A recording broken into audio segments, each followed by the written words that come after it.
একমাত্র আপনাকে আন্তরিকভাবে আল্লাহর উপর ডিপেন্ড করা, আল্লাহর উপর ভরসা করা, এর নাম হলো তাওয়াক্কুল। সুবহানাল্লাহ বলেন। তাওয়াক্কুল শুধু আমাদেরকে বলা হয়েছে এমন না, কিন্তু আমাদের পূর্ববর্তী যত নবী এবং রাসূল এসেছেন সবাইকে আল্লাহ তাওয়াক্কুলের আদেশ দিয়েছেন।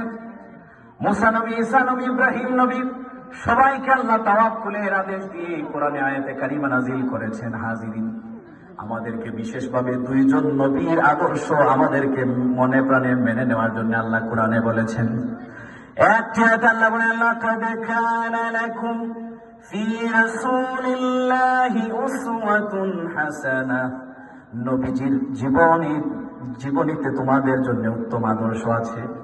আরেকটি আয়াতে আমাদের আল্লাহ রাব্বুল আলামিন বলেন, আমাদের রব বলেন, লাকাদ কানা লাকুম ফি ইব্রাহিমা উসওয়াতুন হাসানাহ, ইব্রাহিম নবীর জীবনীতে তোমাদের জন্য উত্তম আদর্শ আল্লাহ রেখে দিয়েছেন। সুবহানাল্লাহ বলেন।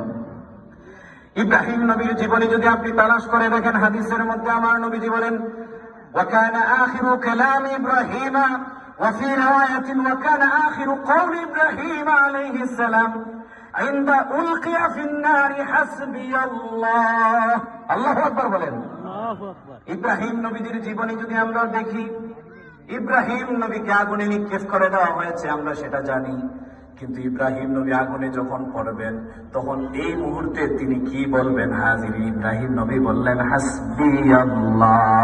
তিনি আল্লাহর উপর তাওয়াক্কুল করে একটা দোয়া পড়লেন, তিনি বললেন আল্লাহ আমার জন্য যথেষ্ট। আল্লাহ রাব্বুল আলামিন আর দেরি করেন নাই, সাথে সাথে আগুনকে ওহী করলেন, ইয়া নারু কুনি বারদা, হে আগুন তুমি ঠান্ডা হয়ে যাও, আলা ইব্রাহিমা, ইব্রাহিমের উপরে ঠান্ডা হও, সালাম হও। এমন ঠান্ডা আবার হইও না যে ঠান্ডা ইব্রাহিমের সর্দি লেগে যেতে পারে, ঠান্ডা লাগতে পারে।